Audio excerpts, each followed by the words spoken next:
This is the Homebrew, a show where we take a deeper dive into written works published at the Center for a Stateless Society. Join us as we give voice to the ideas challenging the vain phantoms that haunt our social reality and stand in the way of total liberation. For more information, visit c4ss.org.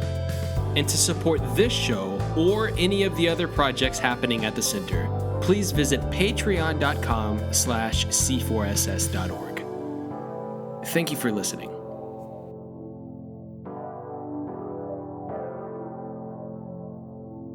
Hello, and thank you for tuning in to the Homebrew. I'm your host, Joel Williamson, and you are listening to our second ever Homebrew interview with Kevin Carson. This also happens to be my last episode for the Homebrew as host. I deeply appreciate everyone's support with this project, and I'm looking forward to seeing it continue with our talented new host, Eric Fleischman. Thank you to all the wonderful folks at Center for a Stateless Society for allowing me to contribute to one of the most badass anarchist media projects on the planet. Kevin Carson is a senior fellow of the Center for a Stateless Society and holds the Center's Karl Hess Chair in Social Theory. He's an anarchist without adjectives, heavily influenced by autonomism and the new municipalist movements. His written work includes Studies in Mutualist Political Economy, Organization Theory, a Libertarian Perspective, The Homebrew Industrial Revolution, a Low-Overhead Manifesto, The Desktop Regulatory State, and his newest book, XXI, General Idea of the Revolution in the 21st Century, all of which are freely available online. Today we'll be discussing Kevin's two-part article series published at the Center titled Credit as an Enclosed Commons. Kevin Carson, welcome back to the show. Hey, thanks for having me. Yeah, absolutely. So last time we spoke, I forgot to mention it, but I believe your most recent book, XXI, came out a year and 2 days ago on the first day of Passover. I knew it was. Was that an intentional move on your part? No, that's just my friend Gary Chartier edits and formats the books for publication, and I guess that's just when I happened to upload it to Kindle Direct Publishing. Yeah. I thought that was a fun coincidence, at least, with the title and all. Yeah, well, I've got another one. I guess we missed the Passover and Easter window, but I've got another one that he's working on now, the state. So, yeah, absolutely. Yeah, let's talk about that a little later, because that sounds like a very interesting project also. But getting back to the two pieces that we came here to discuss, what inspired you to write Credit as an Enclosed Commons? I can't even remember exactly what triggered it. I think I'd seen several things probably in the days before, dealing with a theme I'd already written on previously, what Schumpeter called money theories of credit versus credit theories of money, and the function of money as a denominator of value or facilitator of exchange versus a store of past value. And as I recall, I was just driving along in my truck going into town, started an internal dialogue in my head, tying it together with, systems concepts like stocks versus flows, and how the requirement of possessing stocks in order to issue flows of credit was an artificial source of overhead and artificial scarcity that limited a function that should be entirely horizontal and low overhead to a small group of people that had stores of past wealth that they could issue as credit, and all the pathologies that issued from that. Right, yeah. You actually claimed that Elon Musk and Jeff Bezos have a monopoly over the function that's necessary to put insights and vision into practice. Yeah. Venture capital or credit. Like how is it that they were able to do that? Not the two of them in particular, but sure. Generally speaking, when it requires expenditure of large sums of money to acquire the capitalization for a project, that requires large capital outlays.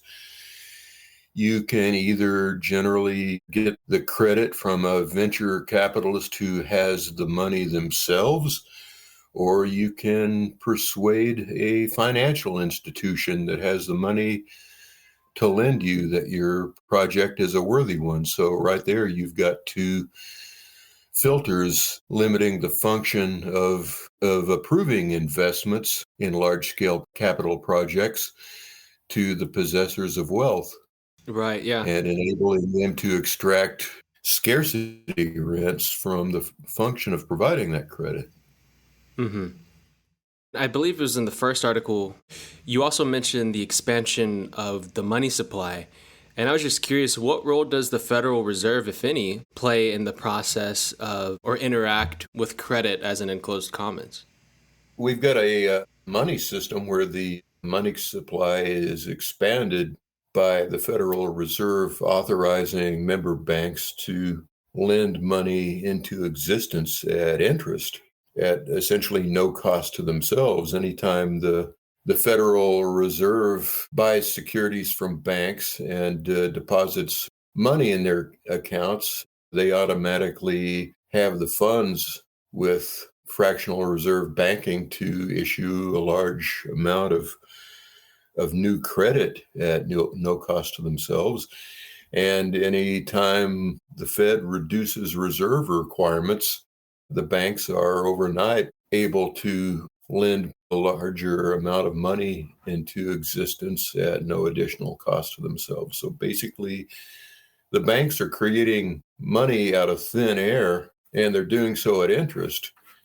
And there's no reason if, ultimately, I'd say all money is created out of thin air. It's entirely a matter of convention, what it has to be, supposedly backed with.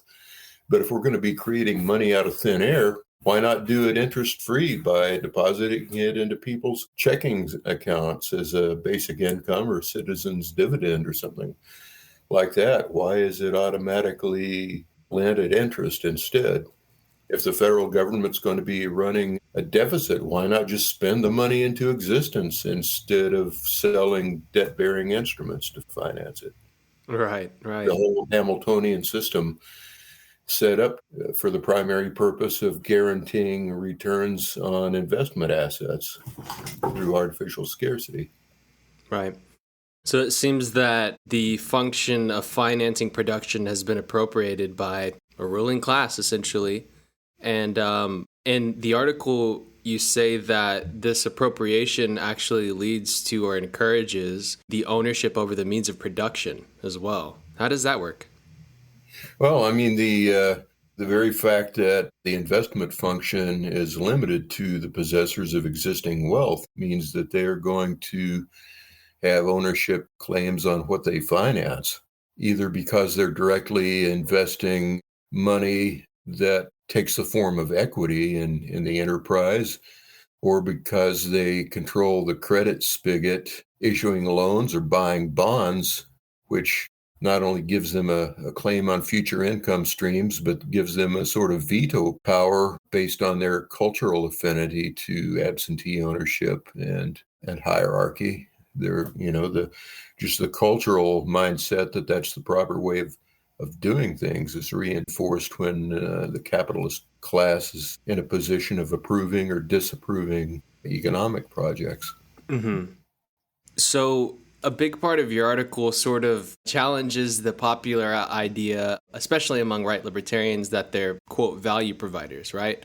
Yeah, I mean, the only value they provide is the credit itself that they're in an artificial position of being able to provide from the existing structure of power.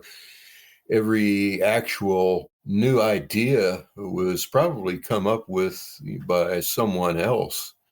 But Musk and Bezos are in a position of being able to take credit for it, or being praised as job creators for supposedly providing the capital.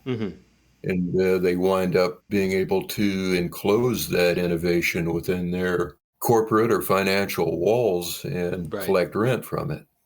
Right. And you note how they use intellectual property to maintain that illegitimate place of privilege also. Exactly. I mean, it's the credit monopoly is directly analogous to intellectual property as an artificial wall Hmm. that one class of people is able to build around the productive activity of another group of people and then collect tolls on it. Right, exactly. So it's pretty uncontroversial amongst everyone at the Center for a Stateless Society that intellectual property is illegitimate. Yeah. But it never hurts to go back to the basics. I mean, in plain words, what's wrong with intellectual property? Why is it an illegitimate institution or idea? I guess, using the term property, I generally attach a negative association to it in general, compared to other alternative paradigms like possession or access rights or whatever. Mm. But, if you use property in the broad sense of just a set of rules governing priority of access rights, if you take property in that sense, then possessory property is in some sense naturally derived from ongoing occupancy or use of something. And in the first resort, the enforcement of that kind of possessory property claim comes from the act of occupancy itself. Whereas intellectual property is a property title to something that's not based on any kind of material scarcity or occupation and ongoing use of a scarce material good. It's actually a restriction on the right of another person to replicate bits of data or letters of the alphabet or other information using their own physical media. I have possessory or property rights in my house because I'm currently sitting in it. There's a limit to the number of people who can simultaneously use it for their own purposes. And the very fact of my occupation and refusal to allow interference is the immediate source of enforcement of my claims. But intellectual property is the equivalent of me telling a neighbor sitting on their own land that they can't collect building materials and build a house of their own, duplicating the pattern of my house because I own that pattern. And the only way to enforce that is me actually invading the physical space they're building on and interfering with them constructing something from the materials that they have amassed using their own labor. Right. Yeah, thanks for that. You mentioned, quote, priming the pump or providing liquidity to get things moving Yeah. a few times in the article, actually. Could you explain what you mean by this and why it's important to understand? Well, it goes back to one of the best statements of it, I think, is Thomas Hodgkin's essay, Labor Defended Against the Claims of Capital, where he says the whole concept of the labor fund doctrine in classical political economy, where the capitalist advances the workers' subsistence needs, food and shelter, and so forth during the production process. And the profit is their compensation for advancing that money and somehow foregoing the consumption that they otherwise could have used that money for. And Hodgkin argues that, in fact, there is no labor fund.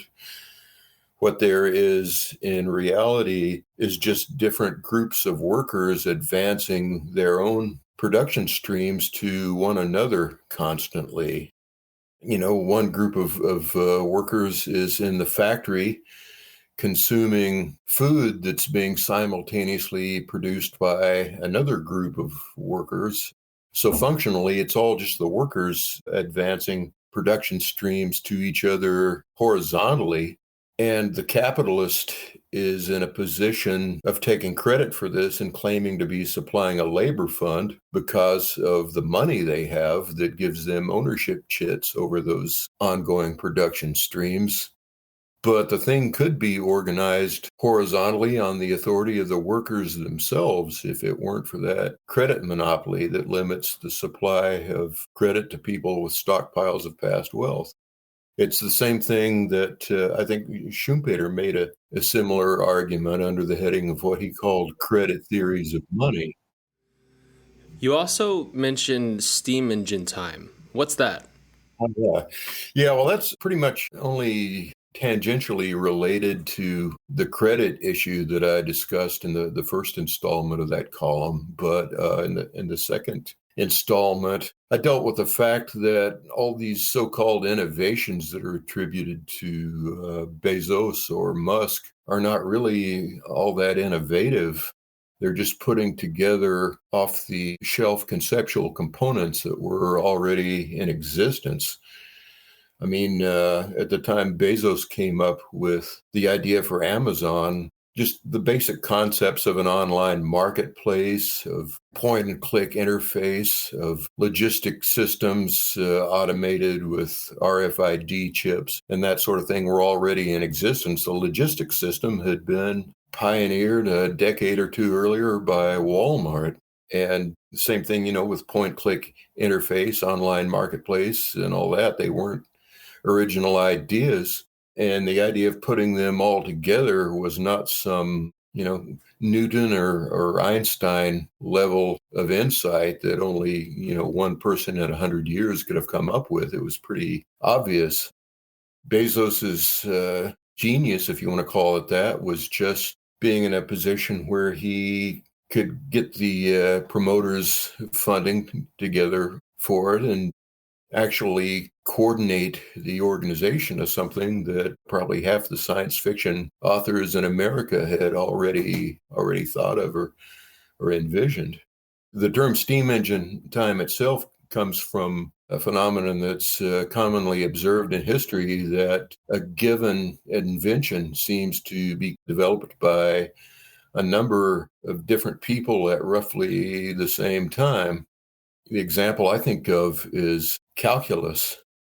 The Greeks had already pioneered in trigonometry. The Muslims had developed algebra. So the prerequisite building blocks for calculus were already there. And then in the 17th century, you had the emerging need for a new form of mathematics that could deal with changing rates of change in things over time, for stuff like calculating artillery trajectories, orbital mechanics, and so on.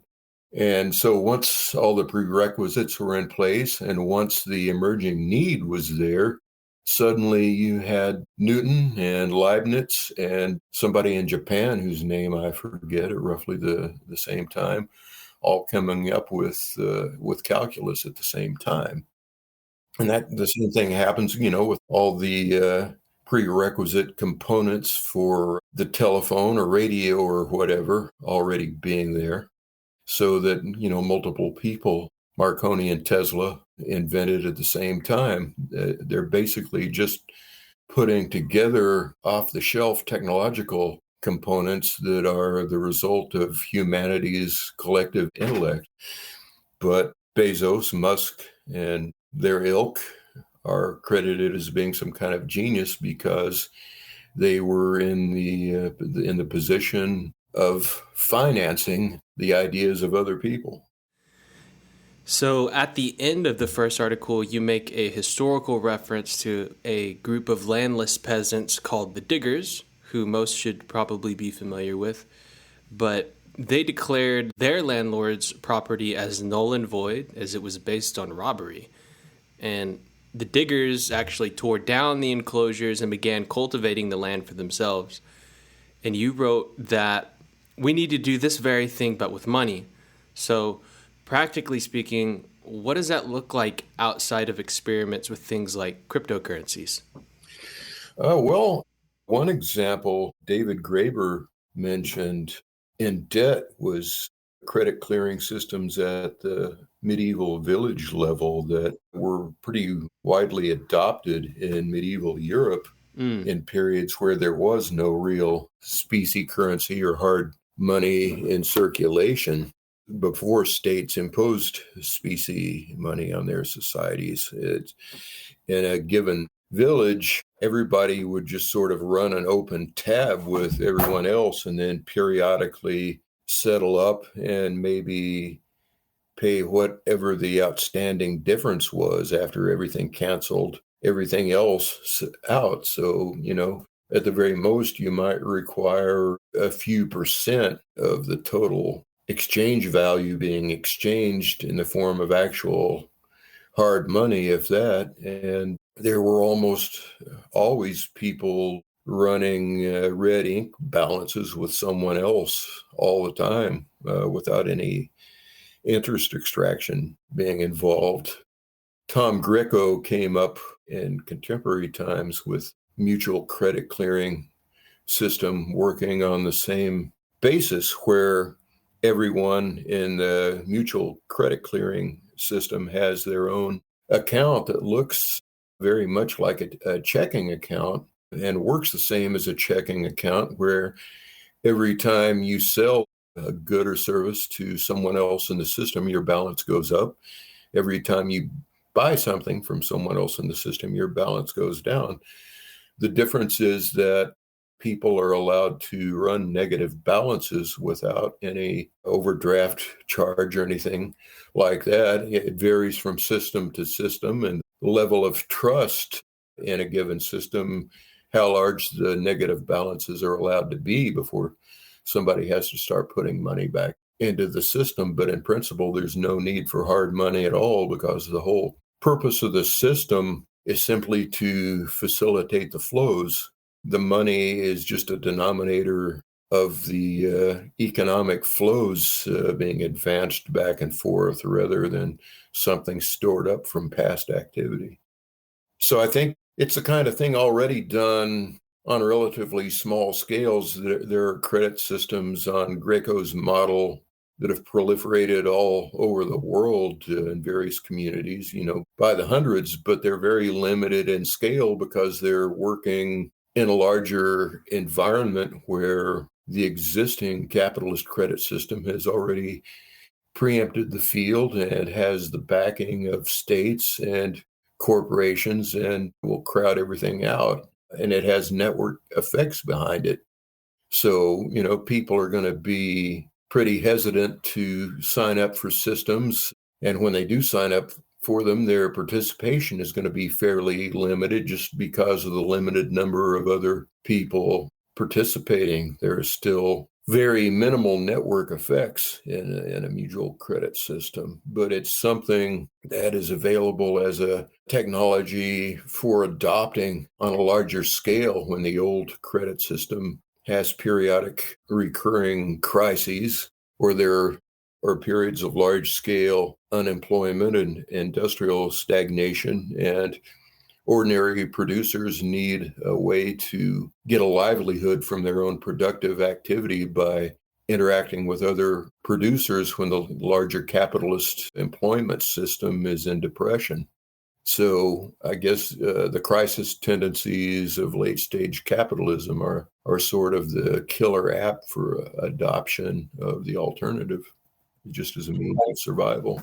Right. So this is how we could potentially prime the pump cooperatively or equitably as an alternative to the status quo. Yeah, and there were all kinds of networks back during the Great Depression that functioned on a much larger scale, just because you had, 20 or 30% of the population in a particular region being out of work. So people actually did turn to these things as means of survival. And then as the recovery progressed, especially from the beginning of World War II on, they died out again. Yeah. So do you think the system as we know it is going to inevitably collapse on its own? Or do you think there's something that we could be doing to help bring Leviathan to his knees? Well, I think just the availability of the things we could be doing are themselves sort of an outgrowth of the crisis tendencies, because the technological advances that are producing these crisis tendencies are supplying us with alternative means at the same time. It's all a mutually determining process. It's Stuff like the radical cheapening of production technology and the increasing difficulties of enforcing intellectual property are themselves at the root of a lot of current crisis tendencies. It's the cheapening and ephemeralization of productive technology is making, capitalism's always had a chronic tendency towards overproduction and idle capacity and depressed consumption, but it's become much worse in recent years just because of the proliferation of cheap production technology, making the amount of superfluous capital even larger than it was before. That's why there's been such a strong tendency towards shifting capital from actual production to speculative bubbles in the fire economy, because there's not enough demand out there to put the capital to use in physical production anymore. But it's these same technological developments that make direct production for use by ordinary people themselves much more feasible than it used to be. And the same technologies are putting more and more weapons into the hands of ordinary people for fighting asymmetric warfare against the system and undermining it. So, yeah, I think it's going to collapse. I don't think it's necessarily going to be, a single abrupt event or rupture like revolutionaries or insurrectionists see it. It's probably going to be something more like the transition from feudalism to capitalism. But over a period of generations, yeah, I think the crisis tendencies will cause capitalism to collapse, at least in slow motion, as a non-linear event. And all of these alternatives that are currently developing within the system will coalesce into a system in their own right and eventually outgrow the shell they're operating within. Right. So we anarchists are we are not a political majority. A lot of folks are looking for practical things that they can be doing to help contribute towards a freer world. Is there anything in your mind that you can think of off the top of your head that you would encourage other people to start experimenting with, that you think they could get involved with in order to move towards a more equitable, liberatory society?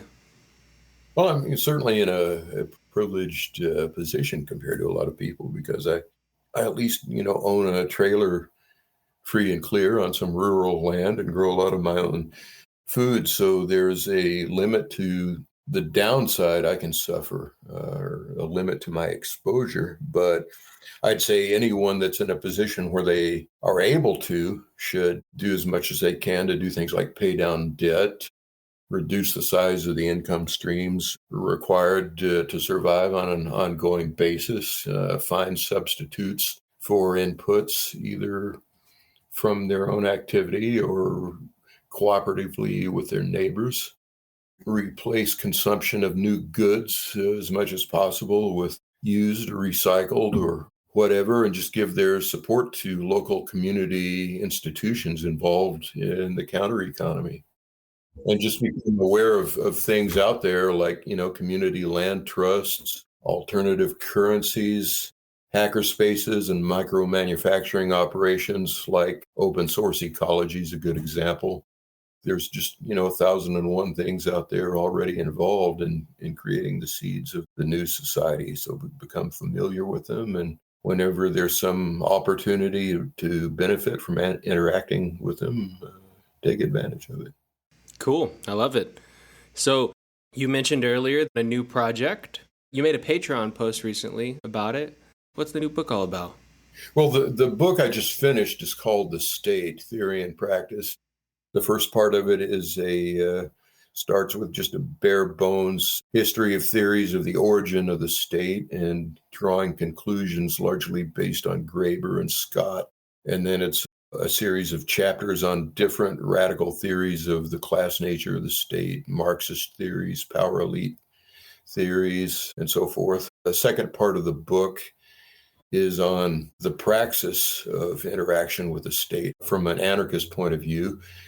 And the perspective I take is largely influenced by the interstitialism of Eric Olin Wright and some autonomists like John Holloway and Massimo De Angelis. That's the one that's currently being edited for production. What I recently started on just a couple of months ago is a much more long-term, open-ended project that I have no idea how long it will take to actually come out with a concrete product. But for a long time, I'd been haunted by the idea of writing something on national security studies from an anarchist perspective. Back years ago, before I became an anarchist, my primary field of research was national security issues and especially strategic superpower issues. I think the last thing I did in that field was I was trying to draft a book on the Soviet military strategic decision-making apparatus. And then the USSR collapsed, and I gradually went on a journey that wound up with me becoming an anarchist. But in recent years, I've just been haunted by the idea, even dreamed about it, that I was researching a book on national security issues from an anarchist perspective. So what I'm working on now is probably going to draw heavily on the stuff in Desktop Regulatory State on network versus hierarchy, conflict, the open source insurgency stuff from John Robb,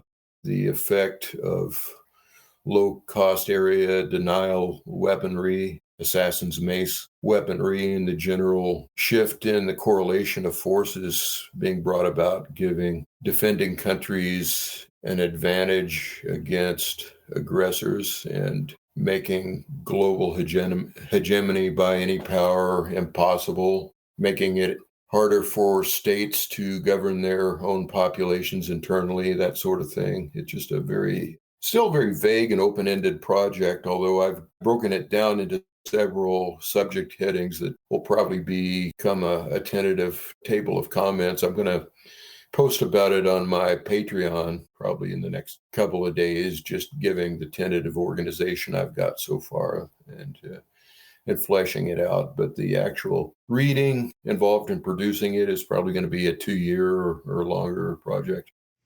Cool. Very excited about those. I'm curious, did you consult any of Peter Gelderloos's work on state formation? I didn't for the last book. I read mainly Graeber and James Scott and Michael Mann, but I really should read Gelderloos. Cool. And follow up to your second project going on, do you plan to get with Nathan Goodman on any of the work that they've contributed toward on defense? Definitely going to read it. I think somebody linked to a lot of it on Twitter that I bookmarked and downloaded into my library file.